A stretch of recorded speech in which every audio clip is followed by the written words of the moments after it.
Guys, जब हम कोई कंपनी में इन्वेस्ट करते हैं और कोई कंपनी जब अपने शेयर्स सेल करती है तो वो किस तरह इशू करती है हमें, और प्रोसीजर क्या रहता है, प्रोसेस क्या रहता है, किस तरह वो इशू करती है, ये अपन इस चैप्टर में समझने वाले हैं। और ये guys as per board point of view आपका बहुत इंपॉर्टेंट चैप्टर है for 8 marks answer also this chapter number 3। So guys, एक भी पार्ट स्किप मत करना।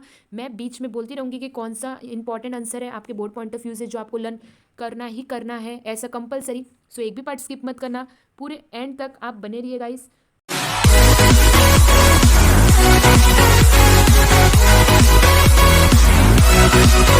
सो hello guys, welcome back to this new interesting YouTube channel Poonam Patel. आज हम बात करेंगे एसपी का chapter 3 issue of shares. Guys, जैसे कि चैप्टर नंबर 1 और 2 पूरा मैंने एक्सप्लेनेशन के साथ प्रिपेयर कर चुकी हूँ और वो आपको प्लेलिस्ट में आपको लिंक मिल जाएगा। Also you will get the link of chapter number 1 and 2 in the description box. और गाइस, अभी तक टेलीग्राम ग्रुप पे ज्वाइन नहीं हुए तो हो जाना, वहाँ पर आपको important updates and question bank मिलते रहेंगे।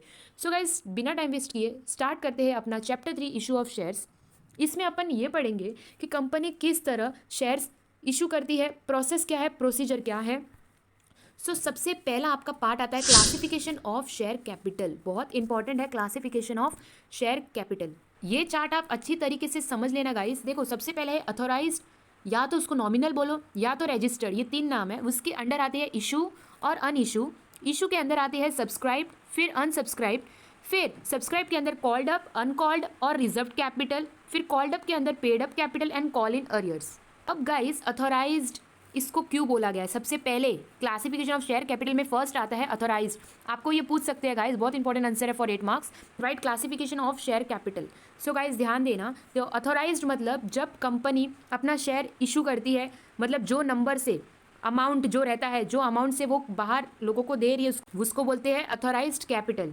फिर गाइस, इसको नॉमिनल भी बोला गया है। इतने नाम क्यों दिए? तो देखो, नॉमिनल इसलिए बोला गया है क्योंकि ज़रूरी नहीं कि कंपनी अपना पूरा जो कैपिटल है वो पूरा इशू करे लोगों में। थोड़ा सा वो इशू करती है, जिसको मतलब कंपनी को जितनी ज़रूरत है। लाइक मेरे पास अभी फॉर एग्जांपल मैं गाइस दे रही हूँ 100 रुपीज़ है, तो मैं वो मार्केट में दूंगी, मतलब सेल करूँगी, तो वो अथोराइज्ड होता है। अथोराइज्ड मतलब सबसे पहला जो स्टार्टअप प्राइस, इन शॉर्ट आप हम बोल सकते हैं स्टार्टअप प्राइस। नॉमिनल ऐसा क्यों बोला है? क्योंकि ज़रूरी नहीं कि वो जितना पैसा है कंपनी के पास पूरा इशू करे। फिर रजिस्टर्ड मतलब वो एक रजिस्टर्ड किया हुआ है, मतलब सबसे स्टार्टिंग कैपिटल है वो। ठीक है, आपके ब्रैकेट में आपको दिख रहा होगा 2 लाख दिया है। 2 लाख रुपीज़ 10 ईच, एक का 10 रुपीज़ है, तो पूरे का कितना हुआ आप देख लें, पूरे 20 लैक्स हो गए। तो इस तरह ये मतलब 2 लाख कंपनी ने स्टार्टअप प्राइस रखा है। अभी इससे आगे स्टेप आगे होगा कंटिन्यू। अभी कैसे? सबसे पहले सबसे स्टार्टिंग प्राइस अथोराइज्ड कैपिटल मतलब स्टार्टिंग प्राइस, ठीक है। फिर वो इशू कर रही है, उसके बाद वो पूरा कितना टोटल हुआ अपने पास 20 लाख। आप यहाँ पर देख सकते हो 20 लाख में से वो आधा लोगों को देगी, मतलब इशू करेगी, और आधा लोगों को नहीं देगी, अन इशू। तो जितना लोगों को पब्लिक को दे रही है, लाइक देखो 20 में से 8 लाख इसने दिया और दूसरा 12 लाख नहीं दिया, अन इशू किया, तो उसको साइड में। जितना इशू किया 8 लाख में से लोग कितने सब्सक्राइब किए, कितने लोगों ने लिया, तो 6 लाख, और कितना लोगों ने नहीं लिया तो 2 लाख। होप आप समझ रहे हो guys, step by step. Subscribe तो अनसब्सक्राइब साइड में, फिर सब्सक्राइब लोगों ने 6 लाख लिया, उसमें से कंपनी ने कॉल्ड अप मतलब कितना कॉल करके मंगवाया है, तो 3 लाख। अनकॉल्ड मतलब जितना मतलब कॉल नहीं किया 2,40,000, और रिजर्व मतलब 60,000। अब गाइज, रिजर्व क्या होता है?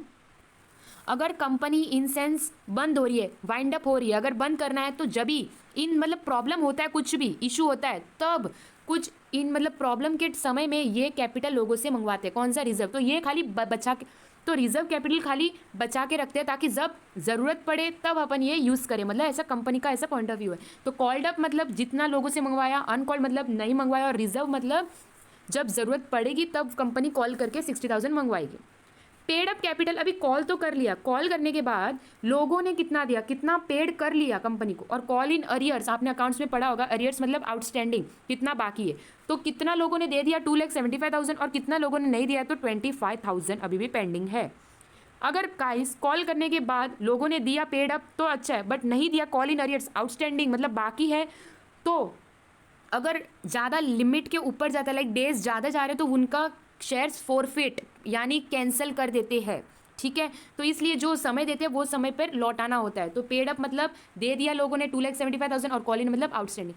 गाइस एक बार फिर से रिवाइज कर रहे हो, आप एक बार ध्यान देना, अथोराइज, नॉमिनल और रजिस्टर्ड ये वो स्टार्टअप प्राइस रहता है जो कंपनी इशू करती है, उसके अंडर आता है। लोगों कंपनी ने 20 लाख स्टार्टअप स्टार्ट किया, बट 20 लाख में से सारा पूरा 20 लाख वो मार्केट में नहीं दे रही है लोगों को, उसमें से 8 लाख दे रही है और 12 लाख अनइशू है। इशू किया 8 लाख, 8 लाख इशू करने के बाद लोग कितना लेने आए तो 6 लाख, और अनसब्सक्राइब मतलब 2 लाख ऐसे ही पेंडिंग है।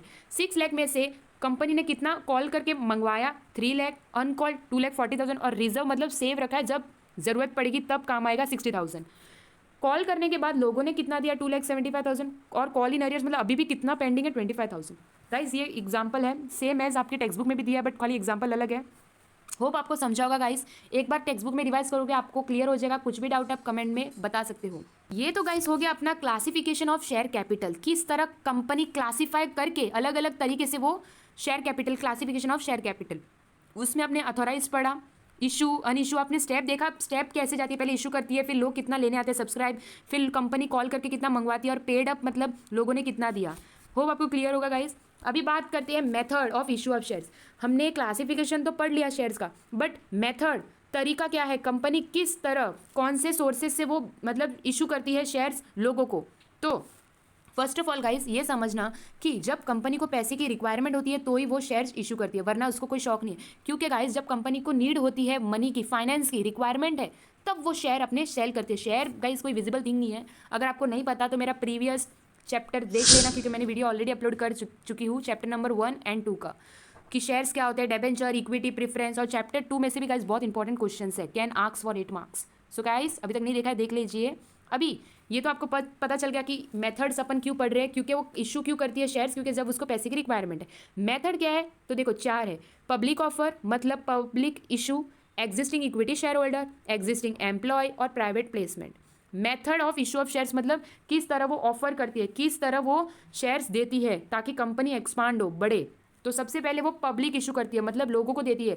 लोगों को कैसे देती है, तो सबसे पहले आईपीओ, एफपीओ। गाइस एक बात मैं बता दूं, आपके एसपी में बहुत बड़ा थ्योरी पार्ट है, तो अगर गाइस आप बेसिकली खाली वो कॉन्सेप्ट को अपने माइंड में क्लियर रखो कि ये होता क्या है, आप अपने ओन से लिख सकते हो and you will get marks definitely.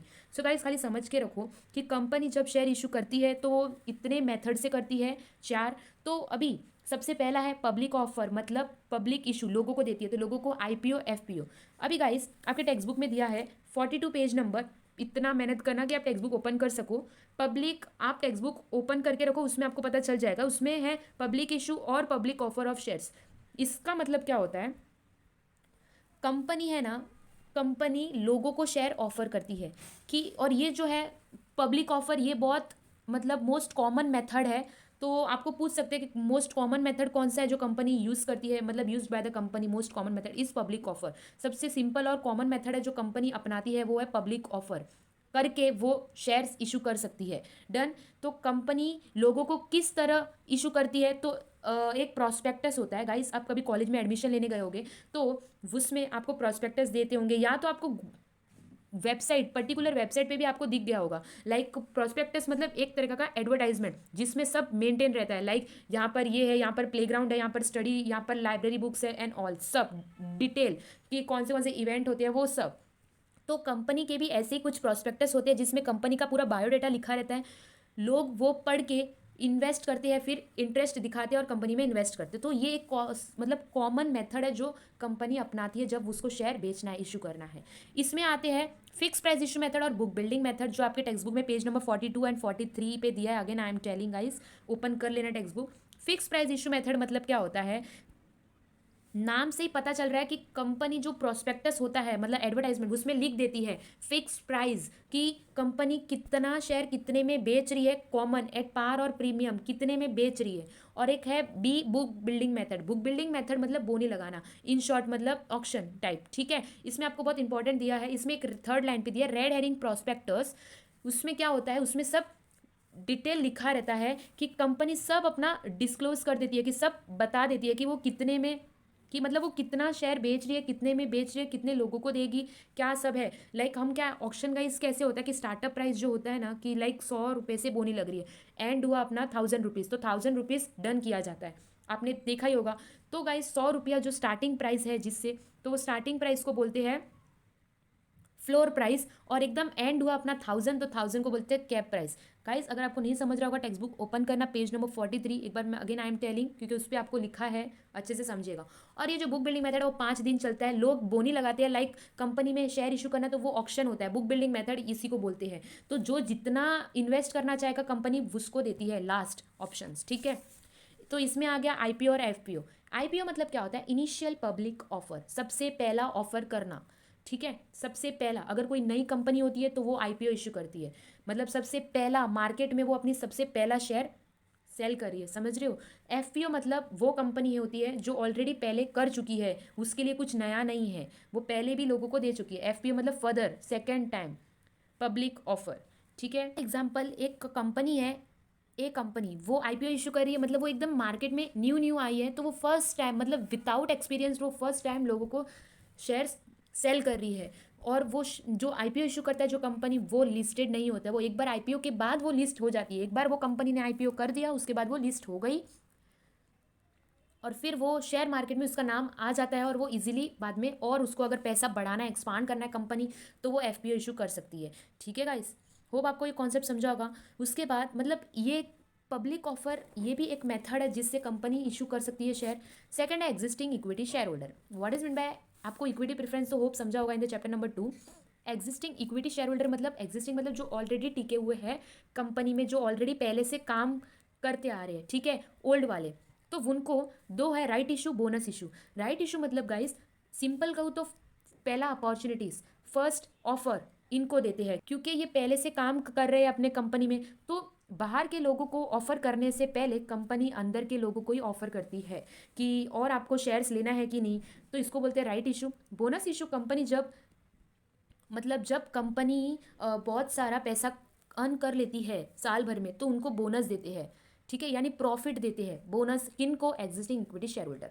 तो ये भी एक होते हैं जिससे कंपनी शेयर इशू कर सकती है गाइस। उसके बाद आता है एग्जिस्टिंग एम्प्लॉयज, मतलब जो ऑलरेडी पहले वाले काम करने वाले जो लोग हैं, एम्प्लॉयज एग्जिस्टिंग, उनको भी पहला अपॉर्चुनिटीज हक देती है। मतलब इसमें 4 है ऑप्शंस, कौन से ईएसओएस, ईएसपीएस, सार्क्स और स्वीट इक्विटी। हर एक का मतलब क्या है तो सुनो गाइस। ईएसओएस मतलब कंपनी को हमेशा पैसे की ज़रूरत होती है गाइस, एज यू नो।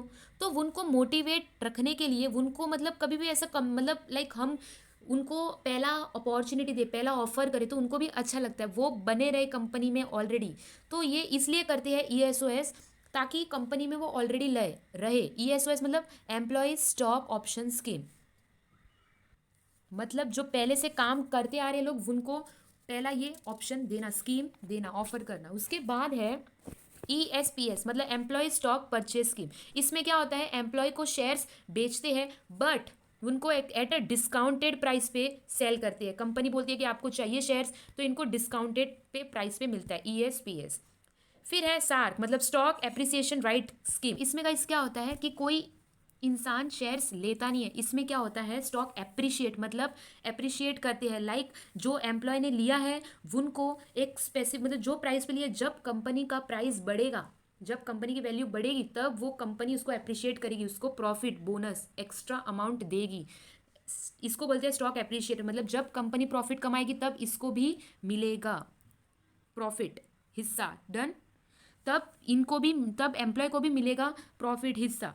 तो इसको बोलते हैं stock appreciation right scheme. Sweet equity shares मतलब गाइस, कंपनी ये स्वीट इक्विटी शेयर कब इशू करती है, जब उसने, कंपनी ने मेहनत करके ये इशू करती है, जब कंपनी को बहुत प्रॉफिट हुआ है, मतलब जब कंपनी ने अपनी मेहनत से अच्छा खासा प्रॉफिट अर्न किया है, तब ये इशू करते हैं sweet equity share. For example, अगर बाहर हमें शेयर्स, मतलब और कंपनी में शेयर्स मिल रहे हैं ₹100 में, तो ये कंपनी अपन को देगी 50 में, एट अ डिस्काउंट रेट में देगी, ठीक है। इसको बोलते हैं स्वीट इक्विटी शेयर। ये जब भी होता है जब कंपनी ने अच्छा खासा प्रॉफिट अर्न किया हो, तभी ये कंपनी इशू करती है। लास्ट है प्राइवेट प्लेसमेंट। इसमें क्या होता है, कंपनी के अंदर से ही लोगों को चुनते हैं, लाइक, बट इसमें 200 से ज़्यादा नहीं होता। ये आपको पेज नंबर 47 पे मिलेगा। नॉट एक्सीडिंग 200 मतलब when a company offer it security to a selected group of person not exceeding 200, उसको बोलते हैं प्राइवेट प्लेसमेंट। 200 से ज़्यादा नहीं, उसके अंदर अंदर ही एक सिलेक्टिवली ग्रुप, लाइक मेरे कंपनी में एक सिलेक्टिव ग्रुप है 4 to 5 पर्सन, तो उनको मैं शेयर्स ऑफर करूंगी कि आप लोग को चाहिए शेयर्स कि नहीं, ये प्राइवेट प्लेसमेंट होता है, मतलब ये अपनी कंपनी में अपन ही सिलेक्ट करते हैं एक स्पेसिफिक ग्रुप को और उनको ये सिक्योरिटी यानी शेयर्स सेल करते हैं। होप आपको गाइस समझा होगा कि कंपनी किन किन लोगों से शेयर ले सकती है, कैसे मेथड होते हैं, क्या वे है इशू करने का, वो सब ये 4 है: public offer, existing equity shareholder, existing employed and private placement. Hope आपको गाइस यहाँ तक एकदम क्लियर होगा कि अथोराइज ये classification of share capital and method of issue of shares बहुत इंपॉर्टेंट है गाइस। आपको एग्जाम में पूछ सकते हैं कि explain the existing equity share holder. तो गाइस होप आपको समझा होगा कि कंपनी जब शेयर बेचती है, जब उसको कंपनी को बढ़ाना है, पैसे की जरूरत, तब वो शेयर बेचती है और किस तरह मेथड क्या है वो अपन ने पढ़ा। नेक्स्ट लेक्चर अपन का होगा allotment of shares, in detail में अपन उनके प्रोविजन मतलब रूल्स एंड रेगुलेशन समझेंगे। सो गाइस नेक्स्ट वीडियो में आप मिलते हैं, तब तक के लिए गाइस कुछ भी डाउट है आप कमेंट में लिखिए। टेलीग्राम ज्वाइन हो जाना टेलीग्राम ग्रुप पे, लिंक आपको डिस्क्रिप्शन पे अच्छे से मिल जाएगा। हर एक लेक्चर का, हर एक सब्जेक्ट का आपको डिस्क्रिप्शन पे मैंने अच्छे से लिंक दिया है, आप जाके देख सकते हो। सो गाइस अब मिलते हैं नेक्स्ट न्यू वीडियो में, तब तक के लिए stay happy, stay safe, thank you all.